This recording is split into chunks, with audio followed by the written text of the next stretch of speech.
I'm Miss Davis, and I'm going to read Chapter 13, The Case of the Battling Boys. On Saturday afternoon, I was rolling around the living room in my hamster ball when the doorbell rang. Thomas ran to open the door and said, "Hi, Joey." It was time for my plan. I started running like crazy in my ball, so it rolled and rolled and rolled way under the couch, where it was dark and a little dusty. Perfect. Thomas and Joey were talking, but their voices were hard to hear because there was a piece of cloth around the bottom of the couch that reached to the floor. "Hey, Joey," my dad said. "He'd drive us to the park." "We could shoot some hoops there," Thomas said. "No," Joey said. "My mom's waiting in the car." "My dad would take you back later," Thomas said. "He could talk to your mom." I thought I heard Joey say no again. Then he asked, "Where's Humphrey?" Thomas said something I couldn't understand, and then Joey said, "Well, he must be around here somewhere." They said something about searching for me. Then all I heard were footsteps clomping all over the room. "I used to have a hamster named Giggles," Joey said. "He loved his hamster ball. Humphrey reminds me of him." Then Thomas said, "I used to have a pet ostrich." He giggled too.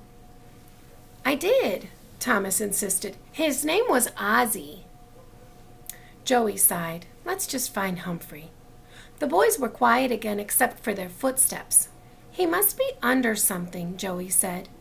More footsteps. Then Thomas said, "Not under the chair." Even more footsteps. Then Joey said, "What about the couch?" Before I knew it, a hand lifted up the cloth. Thomas and Joey were staring right at me. "Humphrey," Thomas said, "what are you doing there?" I didn't dare speak the truth, so I stayed silent. Joey reached way back and grabbed the hamster ball. "Where's his cage?" "In my room," Thomas said. Joey carried me to Thomas's room and put me back in my cage. "Okay, Humphrey, we're ready to go," he told me. "Wait," Thomas said. "Don't you want to come shoot hoops with my dad and me? He used to be in the NBA." "NBA? Look, I just don't want to, okay?" Joey said. I was surprised to hear Joey talk like that. Just Joey usually got along with everyone. "What's wrong with you?" Thomas asked. "Why are you always telling lies?" Joey asked.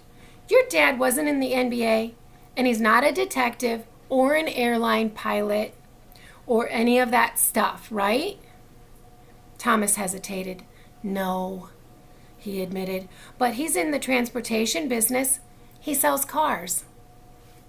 "You don't have to make up all that stuff. You're lucky to have a dad around. Not everybody does." Joey said, "My dad lives far away, and I don't even get to see him that much."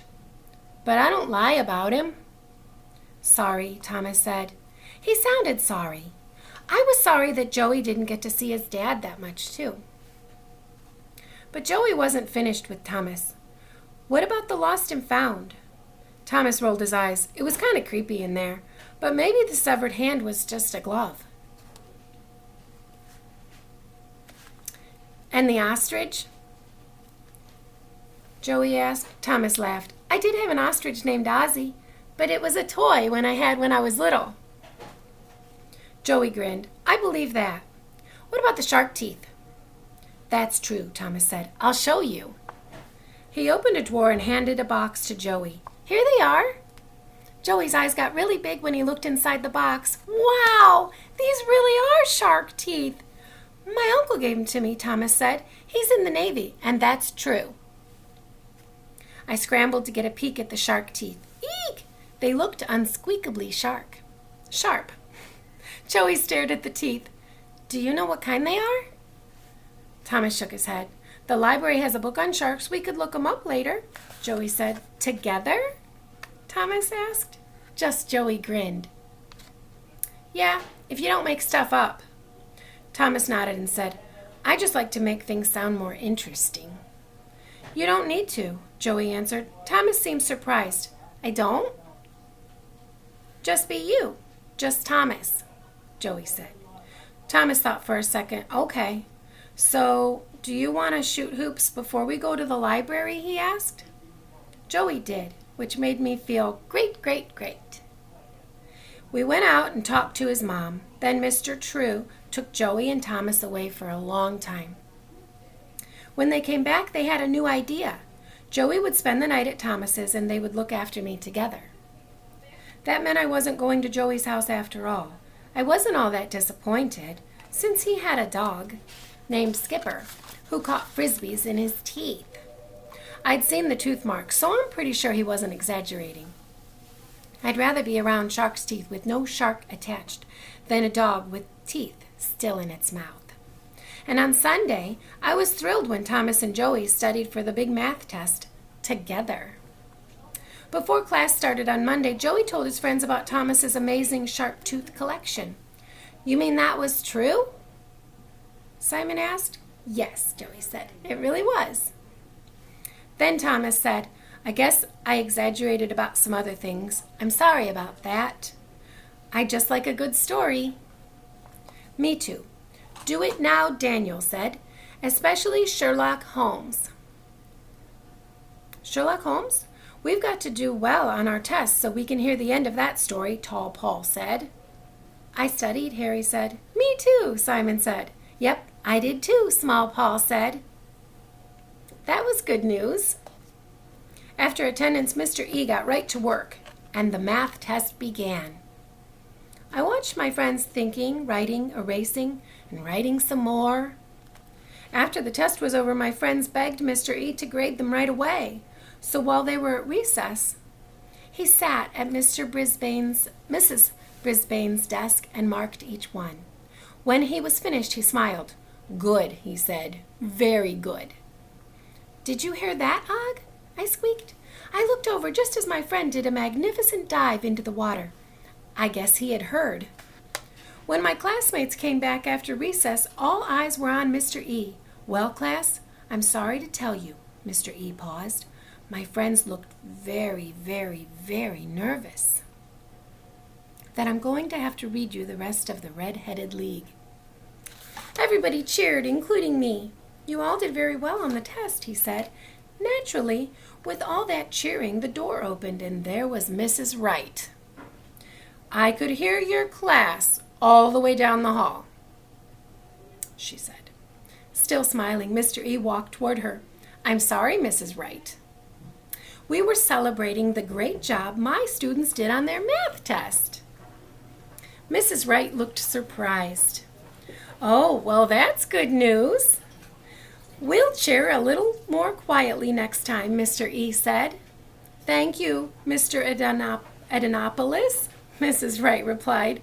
She actually smiled. Humans can be very pie-whacking. After she left, Mr. E said, Mrs. Brisbane would be very pleased with you. Mrs. Brisbane would be pleased with us? That was nice to hear. But I wasn't very pleased with Mrs. Brisbane. How could she start reading an exciting story and then run off and go to ballet school without even finishing it? Really, it was a mystery to me. And then I remembered what she'd said in her letters. To think it was all because of Humphrey. What had I done? What had I said? Maybe Sherlock Holmes, the great detective, would help me understand. Mr. E pulled a tall stool from the corner and moved it to the front of the classroom. He took off his sweater and everyone laughed.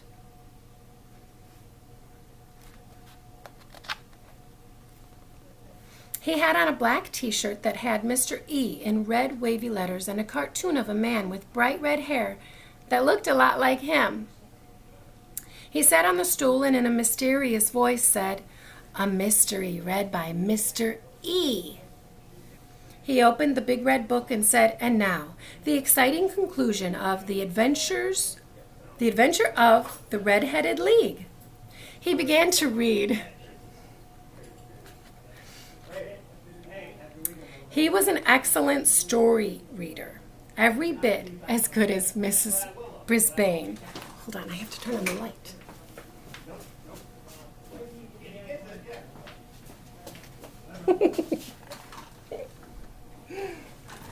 It turns out that Mr. Jabez Wilson went to his strange job each evening and was paid well. Then one day when he came to work, the office was locked and a sign read, "The Red-Headed League is dissolved." That's when he visited Sherlock Holmes, which was an unsqueakably good idea. I don't want to give away the whole story, but Sherlock Holmes solved the puzzle and caught the bad guys in the act. And what a surprise! The Red-Headed League turned out to be a trick. Sherlock Holmes showed me that a detective can't always assume things are what they seem to be. Could I have been wrong about what happened to Mrs. Brisbane? I hoped that one day I'd find out. What did you think? Mr. E asked. Did any of you figure it out? Thomas T. True's hand shot up in the air. I did. Really? Mr. E asked. When? I saw just Joey turn to watch Thomas. I think he was pretty sure Thomas was going to exaggerate. Maybe Thomas noticed Joey's look too. Thomas grinned. When you read us the ending. Everybody laughed, and Joey high-fived Thomas.